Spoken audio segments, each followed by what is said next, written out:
네, 오늘은 어떤 분이 메일로 질문을 보내주셨는데요. 어떤 질문이냐면 아들이 남편한테 대든대요. 아버지죠. 아들이 아버지한테 대들 뿐이 아니라 폭력까지 쓰려고 한다고. 아버지한테 대들고 폭력까지 써요. 어떡할까요? 보내주셨어요. 그거 뭐 말린다고 됩니까? 현실의 모든 일은요, 내 무의식이 보여주는 거라고 제가 늘 얘기하죠. 내 마음을 보여주는 거예요. 여러분, 마음은요, 내가 알고 있는 마음과 모르고 있는 마음, 마음의 그림자 두 층으로 나뉘어져요. 현대인은요, 이 무의식에 관심이 없어요. 내가 알고 있는 마음만 중요하죠. 예를 들어 거울을 보고, 아이, 나 얼굴 예쁘네. 정말 예뻐. 이렇게 확신하는 분은요, 얼굴이 못생겼다는 마음이 분명히 있는데 그 마음은 그림자로 무의식으로 들어가 있어요. 들어가 있다고요. 그러면 왜 그 무의식을 아는 게 중요한가? 우리 삶은 그림자가 만들어요. 우리 표면의식으로 머리로 알지 못하는, 내가 알아차리지 못하는 무의식이 현실을 만들어요. 그래서 그런 분은요, 내 주위에 자꾸 나를 못생겼다고 생각하는 사건이 일어나게 만들어요. 내가 못생겼다고 느껴지는 일들이 펼쳐져요. 내가 예쁘다는 마음만 알고 있으면. 나는 착한 사람이야. 법 없이도 살아. 폭력이 없어. 이렇게 느끼는 분은요, 사실 모든 인간은 다 양면성이 있어요. 그래서 완전한 거예요.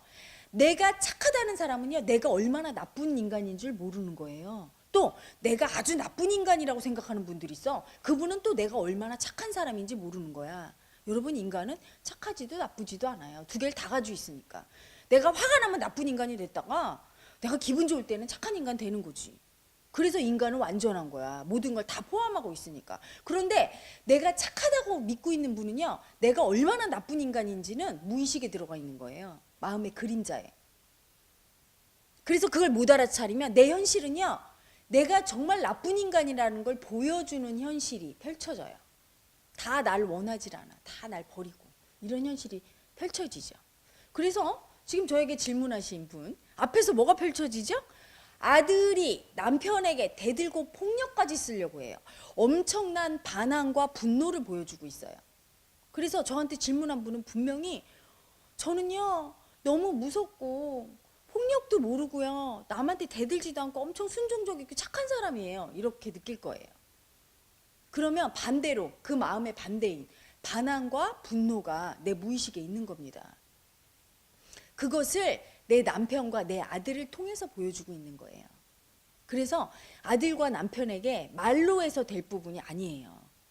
말로 아무리 해도 되지 않아요. 말로 되는 경우도 있죠. 말로 얘기하다가 정말 아들과 남편이 엄청난 트러블이 일어서 둘이 싸워서 한 명이 정말 심하게 다치거나 병원에 실려가서 엄청 충격받고 자기가 저지른 일을 보고 너무 놀랐을 때, 예를 들어 내가 아빠를 탁 쳤는데 아빠가 쓰러졌어. 그래서 뭐 이렇게 다쳤는데 그냥 다친 게 아니라 이게 뭐 정신을 못 차리는 의식불명까지 갔어. 이럴 때는 아들이 충격받아요. 자기가 한 일에 놀라게 되죠. 사고를 치고. 그랬을 때는 강하게 표면의식의 충격이 강하게 오면 그 충격이 너무 세면 무의식까지 가요. 마음까지. 그래서 내가 정말 나쁜 인간이구나. 내가 어떻게 아버지를 이렇게 할까? 이러면서 그때 그 애고가 죽습니다. 반항하고 분노하는 애고가 탁 죽어요. 순간적으로. 그래서 전화위복으로 아들이 참여하면서 아버지와 화해하게 되고 이런 일이 일어날 수 있죠. 하지만 그 외에 그런 강한 충격을 받는 그런 사건이 없으면은요, 여러분, 그냥 계속 하던 짓 해요. 노다지 싸우고 노다지 반항하고 대들고 아들과 아버지는 으르렁거리고 그래요. 방법은 딱 하나 있어요. 그걸 보고 있는 내 마음을 교정하면 돼요. 여러분, 이 동영상을 보고 계신 여러분, 제가 단언컨대 분명히 얘기하건대 진실은요, 마음에 있습니다. 진실은 여러분 보고 있는 어떤 상황에 대해서 죽어도 해결이 안 된다, 이렇게 느끼신 어떤 현실도 마음 안에서는 해결이 돼요. 그 현실에 나타나는 그 상황을 일으키는 마음, 무의식 속에 있는 마음만 찾아내서 그 무의식이 왜곡돼 있다는 걸 알고 그 무의식 속에 그 마음을 알아차려서 교정을 하면 어떤 것도 다 풀리죠. 현대인은 그 방법을 쓰지 않아요. 그래서 계속 고통 겪는 거예요. 돈으로도 안 되고 권력으로도 안 되죠. 아니 아버지와 아들이 서로 그렇게 싸우는데 뭘로 되겠어요? 어떻게 바꾸겠어요? 예를 들어 아들이 10년째 계속 시험에 떨어지고 장가도 안 가고 계속 속썩인대요. 말을 얼마나 많이 했겠어. 그러면 안 된다. 고쳐지지 않죠. 말로 되는 게 아닙니다. 내가 그 현실을 보고 있는 내 무의식을 교정해야 돼요. 앞으로 21세기는요. 인간이 그 무의식을 알게 되는 시기가 옵니다. 지금 이미 그 시대예요.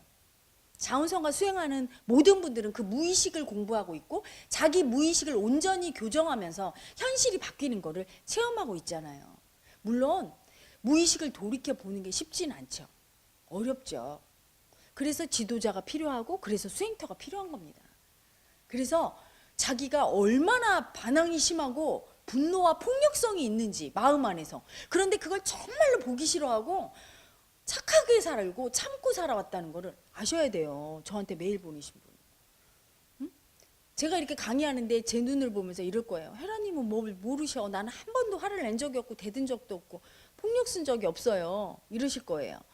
분명 그렇겠죠. 그러니까 내가 그런 인간인 줄 모르고 있죠. 모르고 있는 그 무의식이 상황으로 보여주는 거예요. 내 인생에서 모든 상황과 사람은 내가 알아차리지 못하는 나의 모습을 알려주러 온 거죠. 내가 알아차리지 못하는 나의 모습은 무의식에 들어 있습니다. 그 무의식 속에 나를 알려주려고 온 거예요. 그 상황이. 견성회원님이면 자기 무의식 속에 있는 반항하고 있고 분노하는 아기를 청산하시면 돼요. 그 아기는 너무 무서워서 참았어요. 엄마 아빠한테 버림받았다고 느낄 때, 혼난다고 느낄 때 대들고 싶었고 폭력을 쓰고 싶었는데 더 버림받고 무시당할까 봐 참았거든요. 참고 너무 오랫동안 보지 않아서 굉장히 셉니다. 그걸 인정하고 알아차려서 볼 수 있어야 돼요. 그게 내 모습인 줄 볼 수 있어야 그때 비로소 해결이 돼요. 마음 공부는 요술과 같아요. 어떤 분이 그러셨어요. 사법고일 수행 중에 부인 청산을 엄청 했대요. 그랬더니 사법고일 끝나고 집에 갔는데 부인이 정말 다른 여자인 줄 알았다고. 굉장히 무뚝뚝하고 남자 같은 사람이었는데 그 다음날 쇼핑을 갔는데 자연스럽게 자기 이렇게 팔짱을 끼더래요. 사람들 다 이렇게 다 지나다니는데 예전에는 손 한 번 잡자고 해도 손을 뿌리치고 창피하다고 했던 부인이 전혀 다른 여자가 됐더라. 내 무의식이 교정되는 거죠. 내 마음의 눈이 바뀐 거예요. 예전에 무의식 속에서 내 부인은 애교스러운 여자야. 이 마음이 있었는데 그 마음을 못 알아차리다가 그 마음을 보니까 이제 현실로 드러나는 거죠. 부인의 새로운 모습이 보여지는 거예요. 내가 원하는 모습이. 모든 게 무의식 안에 열쇠가 있죠.